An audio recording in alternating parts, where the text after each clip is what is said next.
Welcome to another edition of Writers Unscripted, curated by the Los Angeles Screenwriting Competition. Listen, all year we're going to bring you different sessions to help you as writers have a sense of community as you get your scripts together and submit them for this year's competition.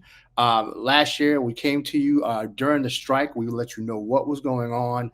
We filled you in on that. So now we're going to have actual writers, genuine people who are applying their craft, come and just talk about their journeys, talk about all the things that they're doing, and give you kind of like some kind of like little thoughts about maybe what you can do as you get these scripts together and what other things you can do in addition to submitting those scripts. All right, so please join me for this session today. Listen, we didn't pull any punches today. We brought out the big guns because we want you guys to be prepared. Joining me today is a filmmaker, an author, a podcaster, a xenophile, a scholar, and a 360 creative coach. Please join me in welcoming two writers unscripted, Phil Svitek. Hello, Phil. Hello, everybody. It's a pleasure to be here. Very excited. You don't sound excited, Phil. Phil, you got to get more. You got to get more up, Phil. Listen, you gave a very good intro. To me, I'm just a storyteller, right? And whatever medium that takes form in, I love obviously this competition. I'm a huge fan of it, and what you guys are doing and helping people out. It is a little bit funny to me. I wouldn't call myself a pure writer. I'm just a storyteller, and writing happens to be obviously a large part in getting a story out there. And so I've really learned and tried to continue learning the craft of it all. And so happy to share all the things that I've picked up along the way. I look forward to talking about the things that you are writing, but your journey does not just include that. I feel like if we're going to start, we should start from the beginning. You were 15 years old, it says, when you started editing documentaries. Like, that is not something that teenagers do, Phil. So, Phil, tell us how that worked. So, also, most teenagers probably don't live in the town. So, I grew up in a town called Branford, Connecticut. And the reason I say that, that's literally the site of the first hospice in America. And one of the people that was working at the hospice was a graduate of our high school. And so, he had a big connection to our high school, in specifically like the video department, if you want to call it that. And so he wanted to get people an opportunity to be involved in making of this and have it be a real learning experience. And so me being just in love with wanting to do anything related to video and things like that, I said, yeah, absolutely. And slowly it just evolved over time. And what started off as just doing camera work, for various events and things like that, essentially B-roll, turned into much larger, and I was editing it and things of that nature and really learning from various people. And it became this 30-minute documentary commemorating 30 years of hospice care at the time in America, and aired on ABC. And so there I was as a 15-year-old kid being like, oh, this is Hollywood's easy. Hey, where do you go from there? Yeah, I thought I had made it, and but certainly it taught me a lot. And from there you kind of, it becomes a little bit, the journey is always a bumpy one, but certainly I learned a lot in that phase of my life. Let's stay there for a minute, though, because I feel like when we as consumers watch documentaries, right, we want to hear the story that's being told, but a major portion of that is what you were doing at 15 and editing those pieces together, right? So there are times when a story can start, but because of editing on some documentaries, you don't get the end of the story. You don't get the rest, and you feel you're left wanting, right? So what was important to you as a storyteller when you were editing these documentaries, even way back then? Like, what is the major key to editing a documentary well? I think, to criticize some of the more modern documentaries nowadays, they have like a deadline in mind and they just have to hit it, right? And to me, this being my first one, and then for a couple years after, even in college, I worked on a number of documentaries, and it really was, you have to kind of obviously find the story, right? And so you have to have the patience and to really look for, well, what's the through line here? What's the narrative? You're kind of like an investigative journalist in many ways. And so you're learning all this stuff, and then you have to get this footage to support it, right? Both as far as the interviews themselves, but also, you know, supplementary footage. You don't want just talking heads throughout the whole time. And so it really teaches you to have patience to shape the story and to tell it well. And I think, you know, I think that's needed in whether it's narrative, filmmaking, and even just screenwriting itself. I think too often times, you know, obviously there's a desire to want to get the story out there as quickly as possible. Nothing wrong with it, but, you know, at the same time, you got to kind of look at it from various angles and just try it and be like, okay, I have this idea, that one works, but what would it work like this? You know, and essentially proving to yourself that the version that you're going to put out there is in fact the best version, right? So you're kind of testing it in that way.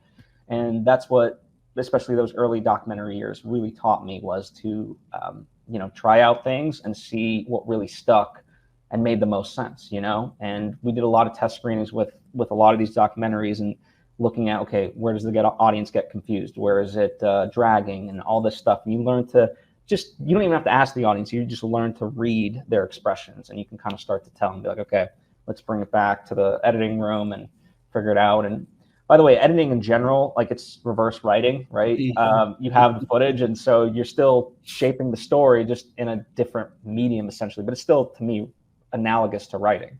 So I learned a lot there. What happens when you can't get the footage that you feel like you need? Like, how do you pivot that way? Well, in that way, you try to be as creative as you can. So perhaps graphics, you know, and certainly at the time we were doing this, VFX wasn't as, you know, easily accessible as it was today, but you do what you can in that way to illustrate the point that you're trying to make. You know, or just nowadays, like, the good part is you can source from social media. Be like, hey guys, I'm doing a documentary on whatever, Taylor Swift. You got some iPhone footage I can have? Like, what do you got? Yeah. And so it becomes a little bit easier nowadays to get that access, you know. And also libraries, I will say, like, you know, if you're looking for archival footage, you know, looking through various libraries and being like, hey, what do you have access to footage wise? Like, people are out there to help you. Do you think that's why people do a lot of reenactments too? Like, this is what might have happened that night. Yeah, I mean, I think certainly there's like, you know, it's, you have more control over it, and you could be like, okay, we're gonna tape it over this weekend, you know, and we'll get the footage that we need, and, you know, we don't have to worry about X, Y, and Z. So it's just a different style. Yeah, you know, just like movies, you have horror movies, comedies, and it just takes on different styles for all the different things.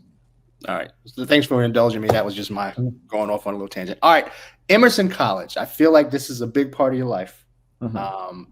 You went there. You edited a documentary, a skiing documentary called Descent. All right. Yes. What did editing that documentary lead to for you?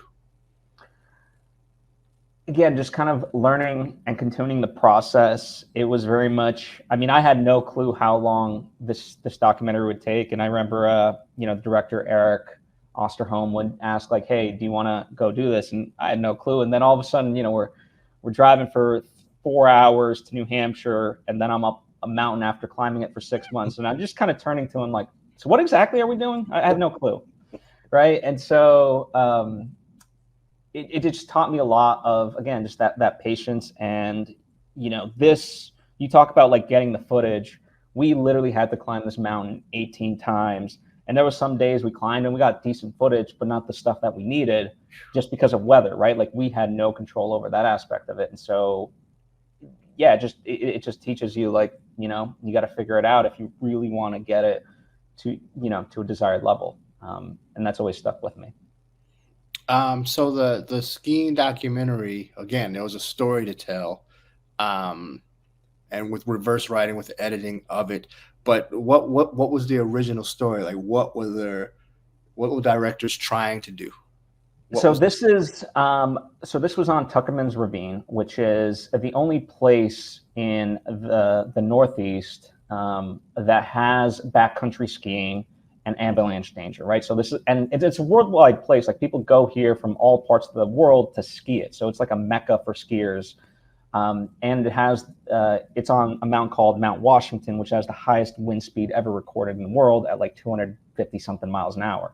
So there's a large history to this place, and so that was, you know, the thought behind it. And Emerson College is in Boston, so New Hampshire wasn't that far away.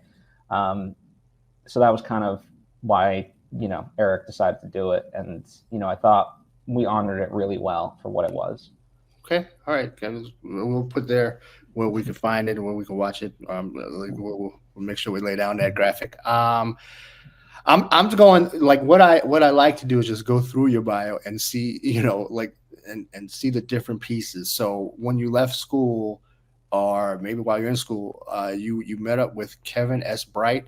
People should know him. If you are a writer, you should know him. He was the executive producer of the wildly popular show Friends. How did he influence your career? So he was an Emerson alum, and he actually came back to teach essentially a sitcom class from start to finish. You know, he worked with writers, then we shot, you know, essentially a pilot of that script, and then we edited it. And so I got to, you know, be a part of that for one semester.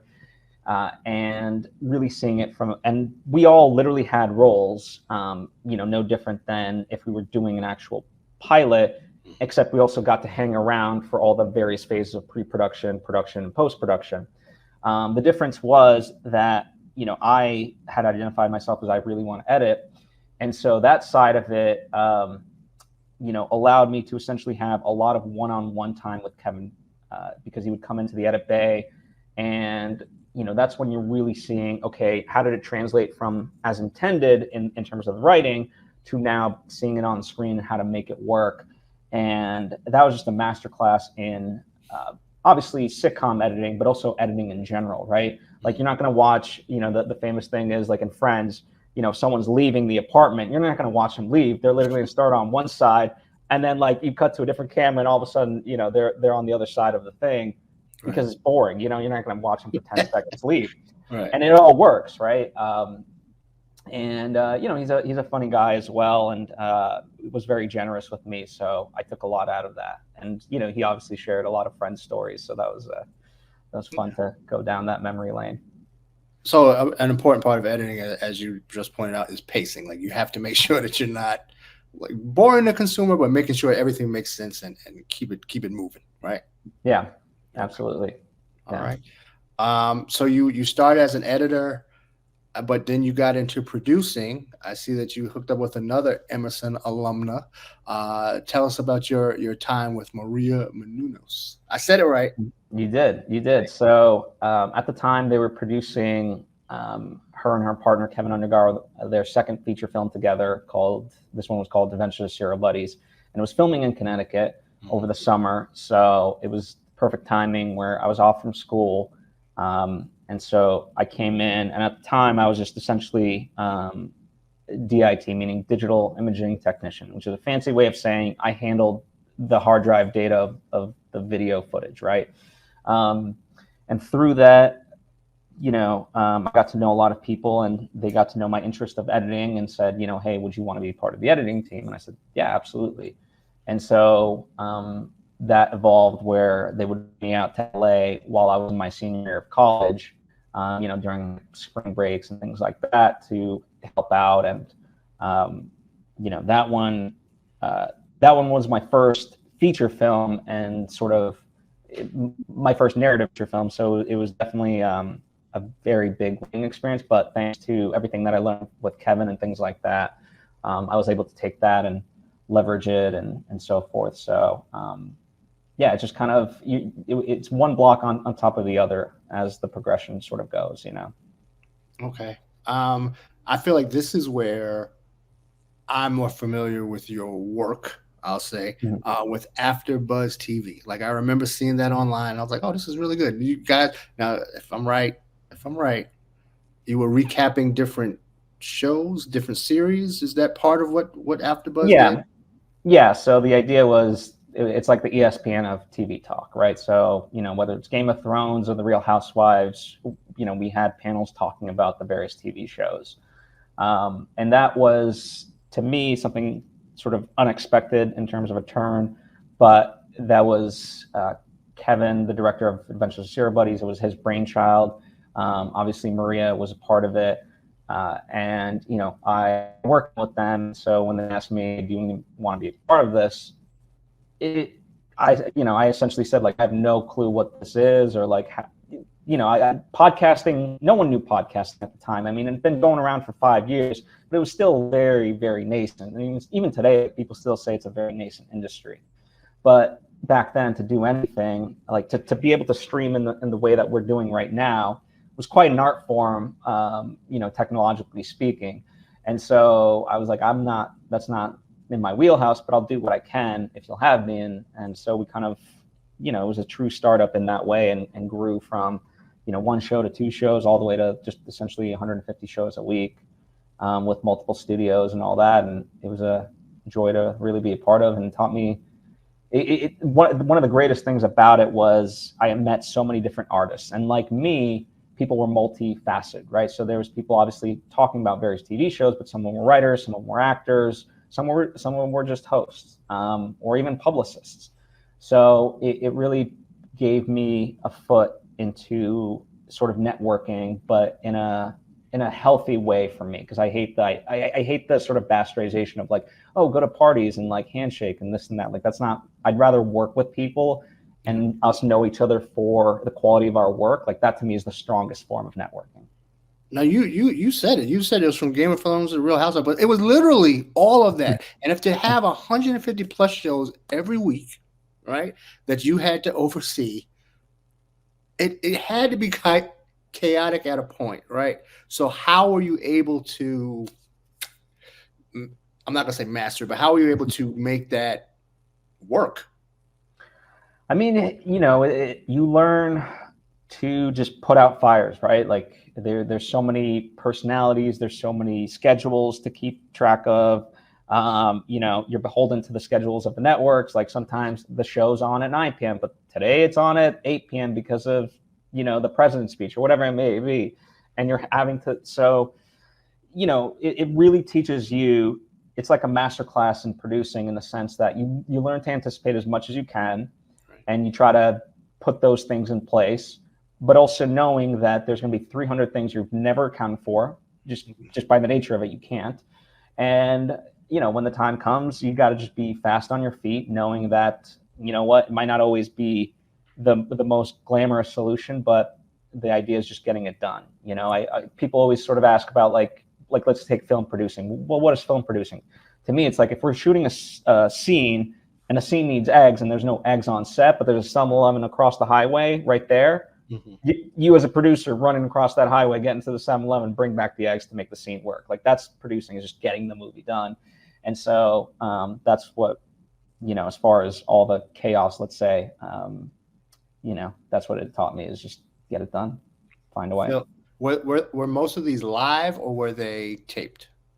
Most of them were live. I would say like 90% of them were live. Very few pre-taped. All right, I need a one wild story. Just give me one wild story from AfterBuzz TV. Just one. I mean, there's we've, especially on the more reality side, you know, sometimes like because we did bring on, you know, guests, and so sometimes when you have guests that obviously on the show are feuding, and then you get them into the studio, I'm trying to. You know, that side of it, I'm so not a reality TV guy, so I'm hard pressed for the names themselves, but I remember vividly some of the shows where, you know, we had to come in and I'd just be like, okay, hold on, everybody, you know. Okay. But I mentioned all of that to show everyone the tools that you had in your tool belt, just along the way, the tools that you gathered and were able to use well. All right. So now we're going to get into what the theme of this episode was from the script to the screen.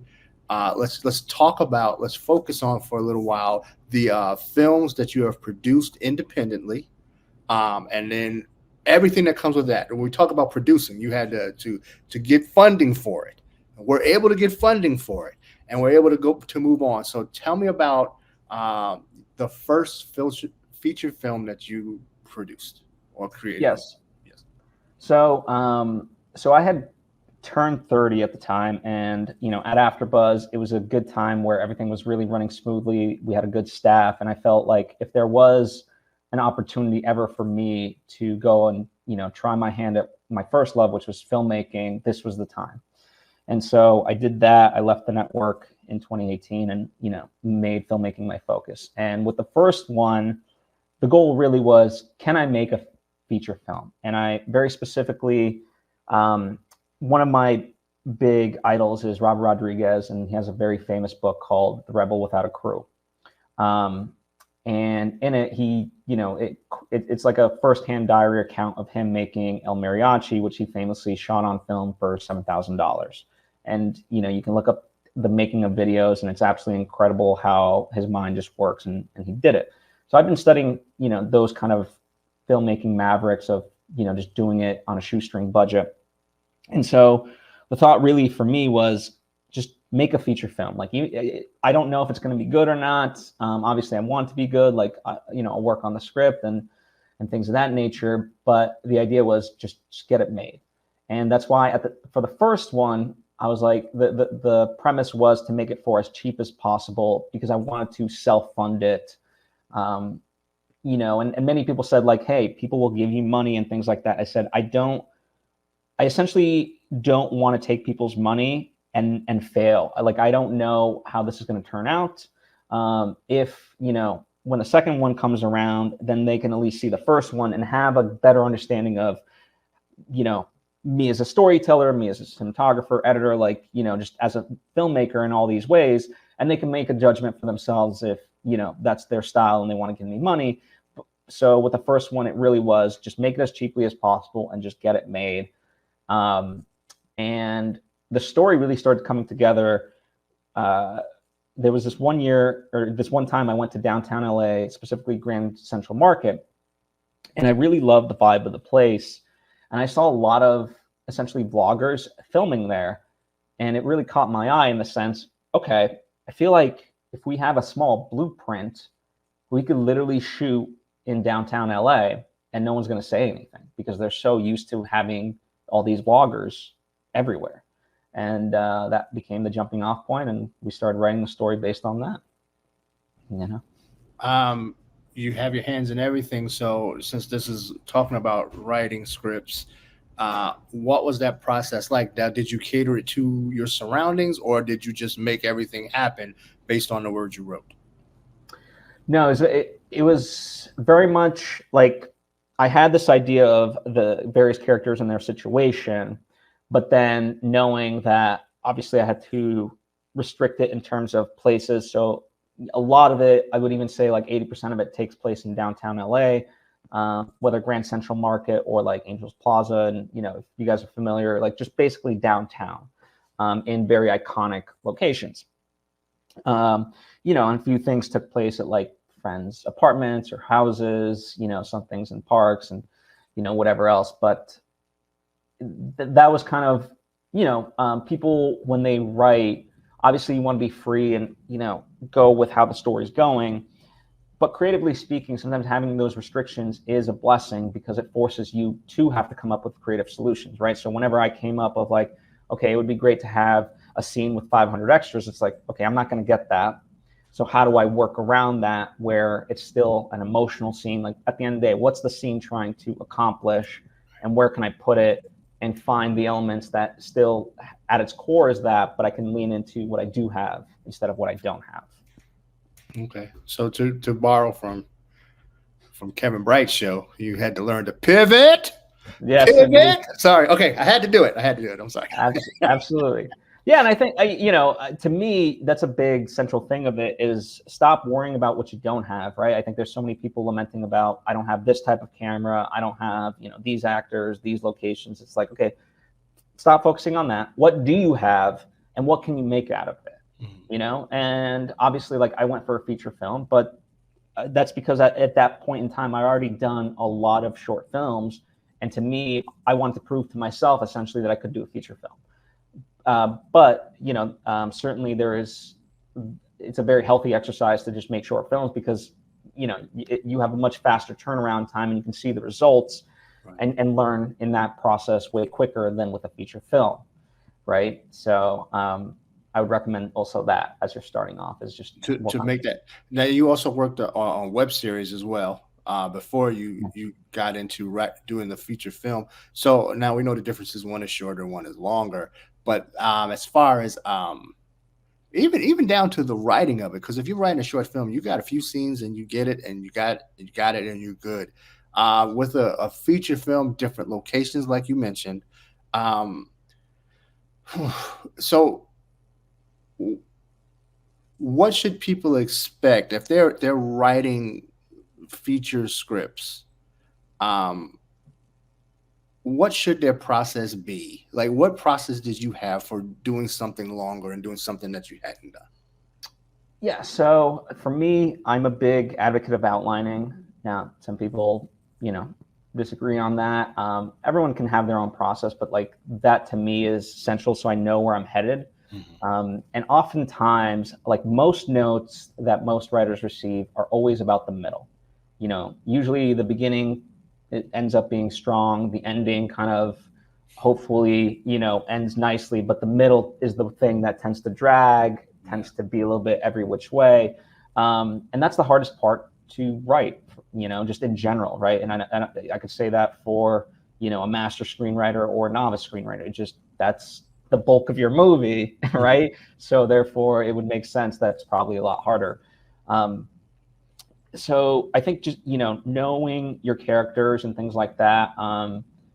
And, people always sort of talk about this idea of plot versus characters and things like that. To me, they're synonymous, right? When a character does an action that's motivated intrinsically from their own sort of worldview, that drives the plot, right? If we're just essentially, having a day in the life of a character, even if it's a 1-minute short film, that's pretty boring, right? So you want to have them come up against something, right? And so you want to write from the worldview of the characters. And I think, about 8 years ago, I always knew it, sort of on a larger level, that you want to love all your characters and write them in a true, honest sense. But for some reason, like, I don't know, just something 8 years ago started really clicking, and I embraced all my characters, even the so-called villains, and found their sort of mode of operating. And I truly learned to love all my characters. And when that happened, writing became a lot easier and my writing became a lot better. When you do that, I think what I see a lot of is with television shows in particular, you can almost predict what's going to happen next, right? There's a lot of shows that when it's like, oh, well, they're going to go into their room, or they're going to, oh, it was like, if you have a guest star on the show, you're not going to give them 2 lines. They're going to be involved, and they're probably going to be the person who did something wrong, or, you got to dig deeper into. Do you have thoughts on, are there, do you like to surprise your audience, or is it okay that they know what might be coming next? I think it depends on the situation. Sometimes that familiarity can work in your favor. I mean, it's when you look at sort of like rom-coms, for example, people go to them because it's going to be formulaic. The people are going to end up together, but you sort of want that uplifting feeling, and really the artistry is how you get there along the way, right? That middle part. That's what makes it interesting. Now, if you're writing something a little bit different, that's like a psychological thriller or horror, then perhaps, you have to know the genre that you're playing in to be like, okay, I might have to work harder to subvert expectations versus, like I said, a rom-com. And by the way, you can subvert expectations in rom-coms too. You just have to know why you're doing it, and when you do it, what the audience might react, because if they're expecting one thing, they've been conditioned a certain way, and then you pull out the rug underneath them, you might have some angry pitchforks, coming your way. So what advice would you give to people who are to our writers who are getting their scripts together when it comes to those formulaic or gotcha scenes or instances? Do you want them to follow their gut, or you want them to study and see how it could be done in the best way? A little bit of both. I mean, obviously, I think a lot of good writing comes from just sort of gut instinct, which might sound counterintuitive, but you want to measure that against, like, I think a lot of writers stop, or a lot of would-be writers rather, stop themselves from writing because they have this nugget of an idea, and in their mind, it's formulated perfectly, and it's, you know, like it's ready to go to the big screen. But the problem is, once you start actually writing it, you learn that it's just riddled with cliche. And I say this about any writer, you know, Quentin Tarantino to, you know, a novice. So really, the act of writing is that, getting it on paper and then revising it and getting all that cliche stuff out, to get it to a place where it's both, it's that fine line between it's inevitable but also surprising, and that's a very hard thing to do.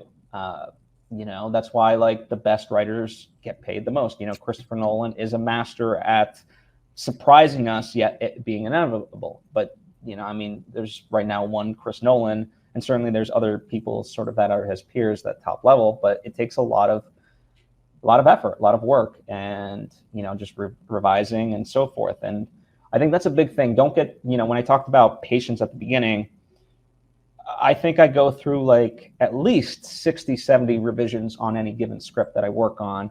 And, you know, some would argue that perhaps it needs even more. But that's just the number it takes me to get to a place where I feel confident with it enough.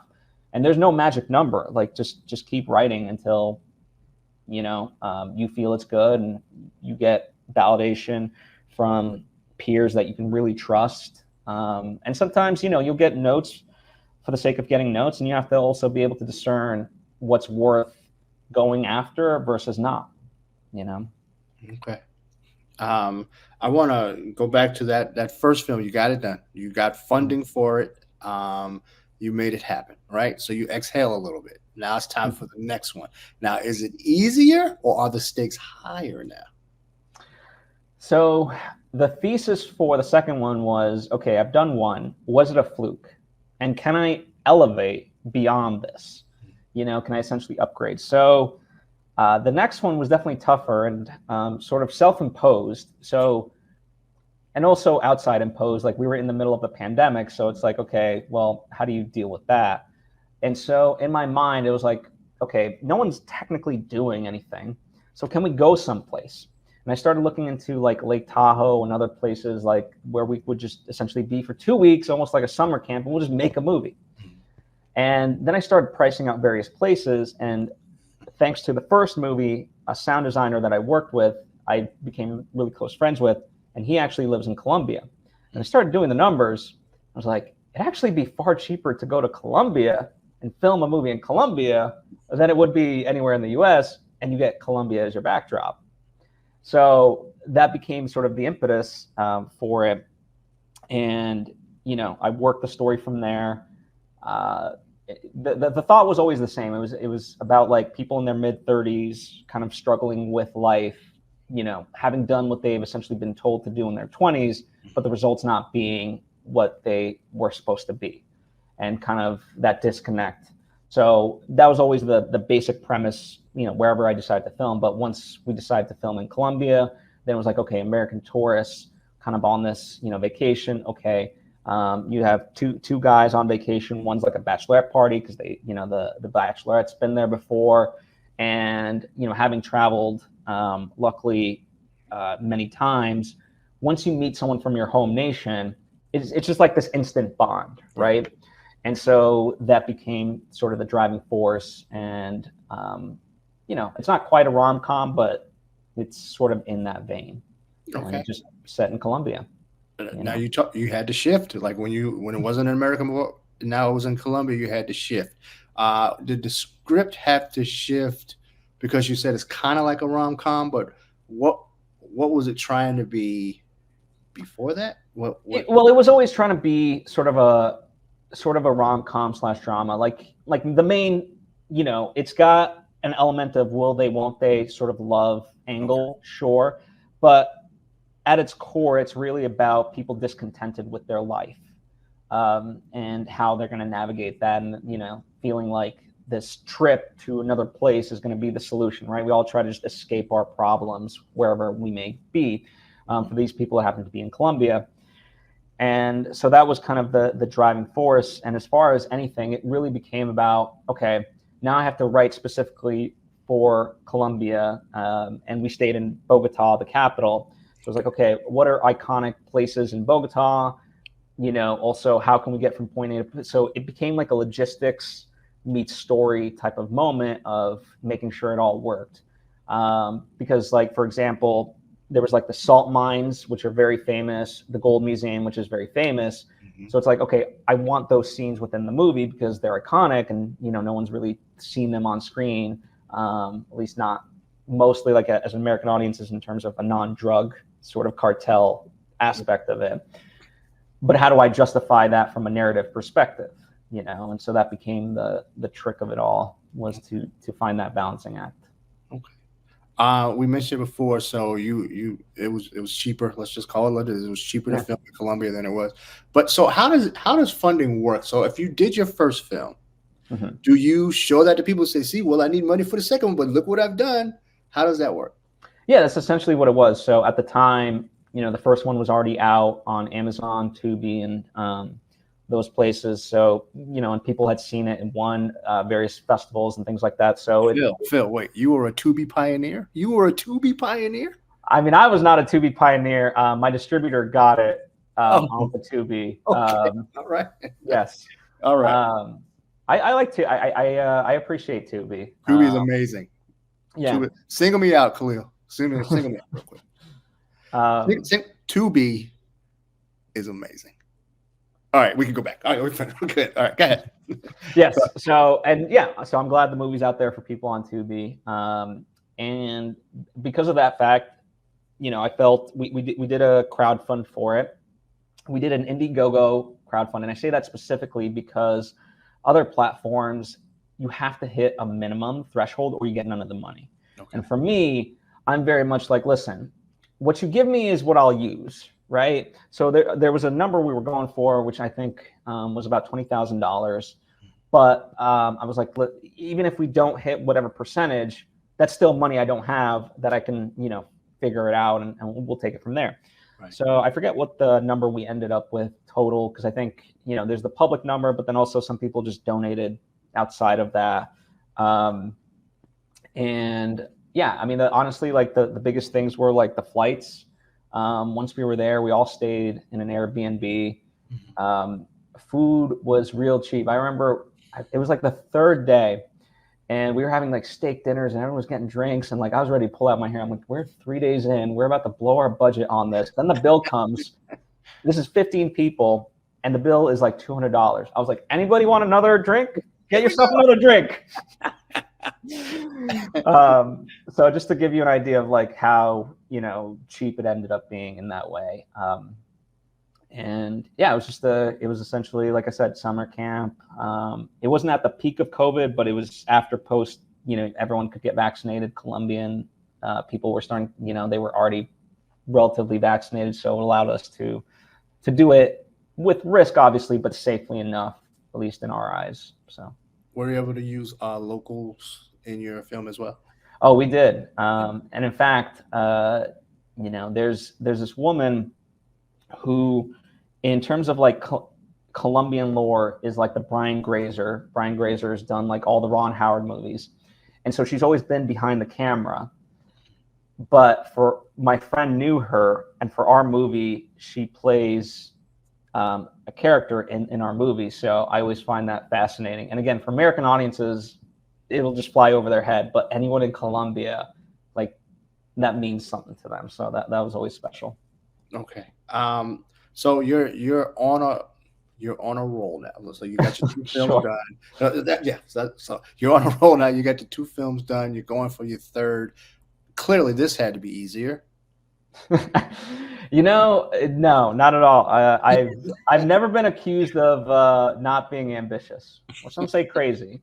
So I'm a big fan of animation, and so I have it in my mind to tell this very ambitious story. It's a fantasy, sci-fi type of tale, and I love animation. So I said to people, I kind of want to do an animated trilogy. And they're like, are you crazy? Like, just do a short film. What the hell is wrong with you?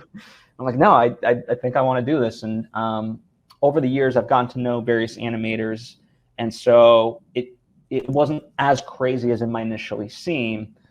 And so I started putting the pieces together, but obviously knowing none of it could work without the script. So for the past year and change, I've really been working on the script. And now we're in the process where the script is solid enough, still needs changes, but at least we can start doing character designs and at least doing a proof of concept, almost like a short film in its own right, where, you know, the team and I go through the process of, from start to finish, what it is like to make an animated piece, and the benefits of even just doing that allow us to not only learn the process, but a lot of the legwork for set design, character design will be utilized for the full feature film. So it acts in tandem in that way. And so that's where we're at. We're still in the development process, and animated features take a while, you know, even best some circumstances. I mean, Pixar takes like 7 years for theirs.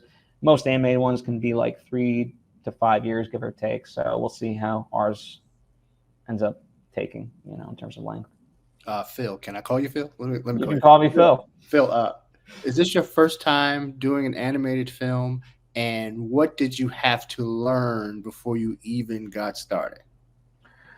So it's my first official like 2D animated movie. It's 2D, not 3D. But I've been toying around. Like, I'm a big fan of rotoscope animation. So like a movie like Waking Life or Scanner Darkly or Amazon TV's Undone are very famous examples. Mm-hmm. And so I've done a couple of test pieces in that way before in different ways.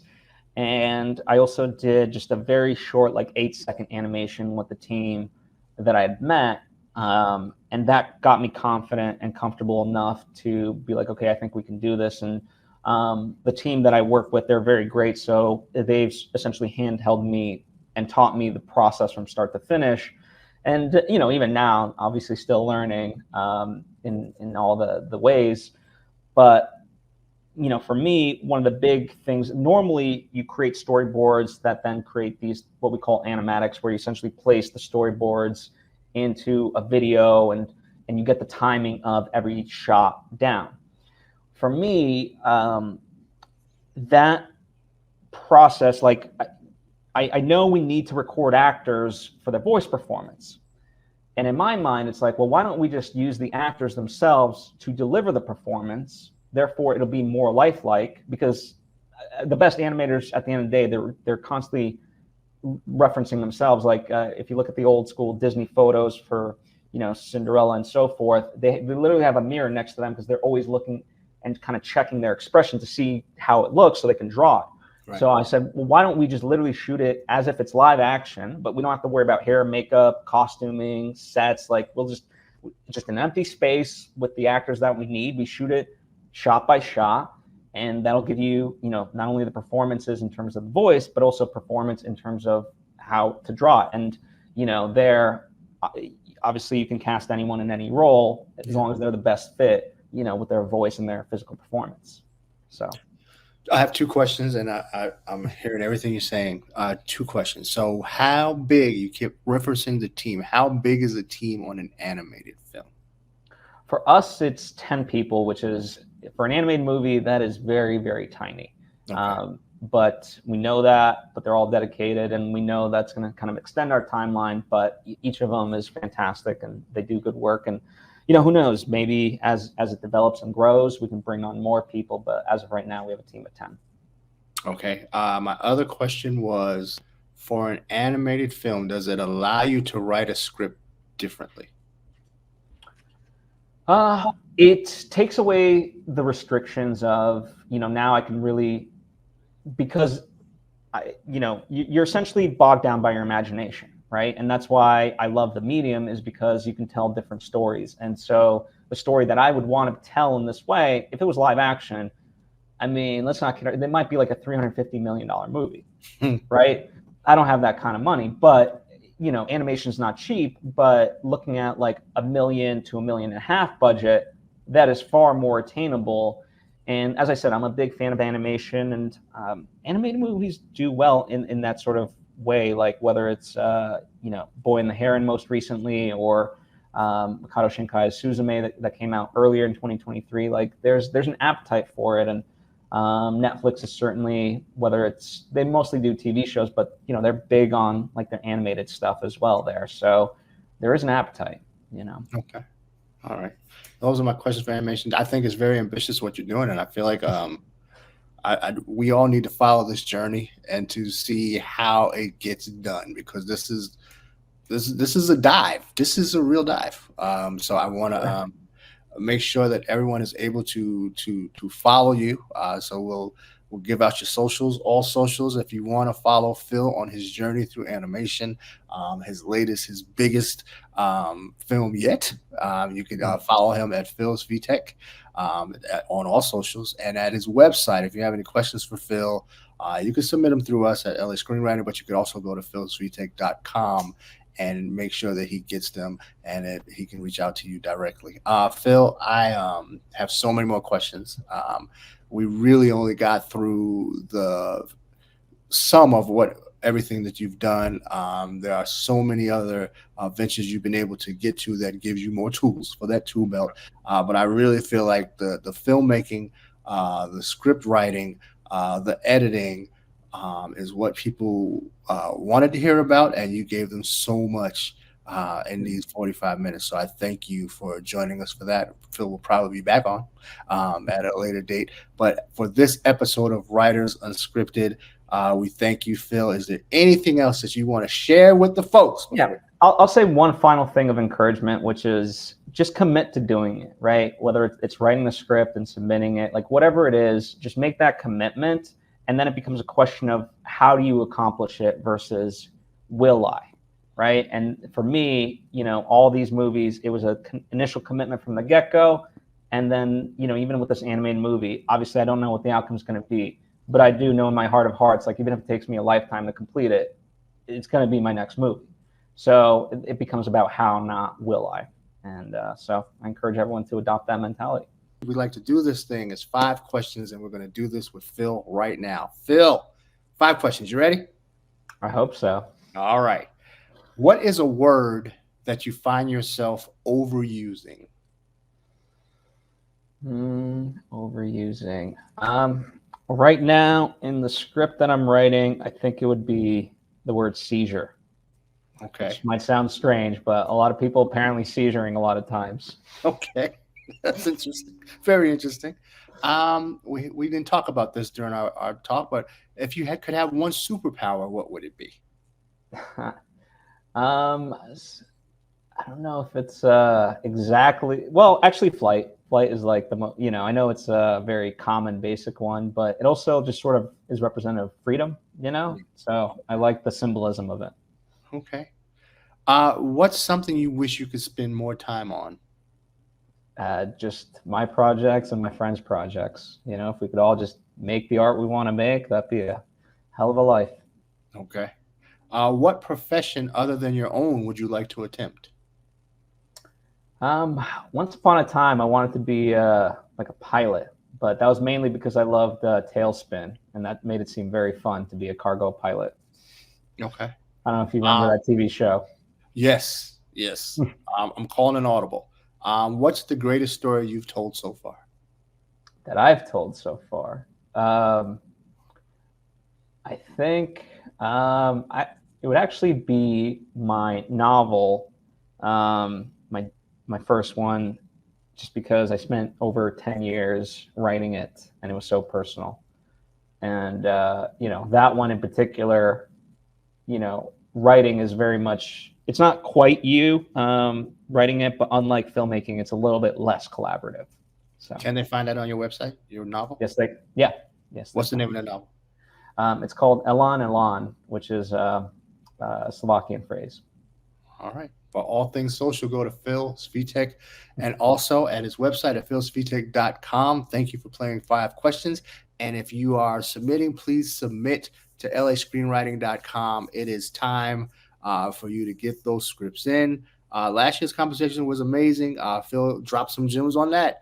during the ceremony. So hopefully he'll be back for this year's celebration as well. But we want you guys to get those get the scripts in. Let us know, and join us for another edition of Writers Unscripted. We're going to be here all year. We're going to be giving you different senses of community with different writers, filmmakers, editors, as Phil is, and we'll talk animation. We'll talk everything. So we want you to join us here. Thank you, Phil, for being here with us today, and we will see you again for another episode of Writers Unscripted. Stay tuned.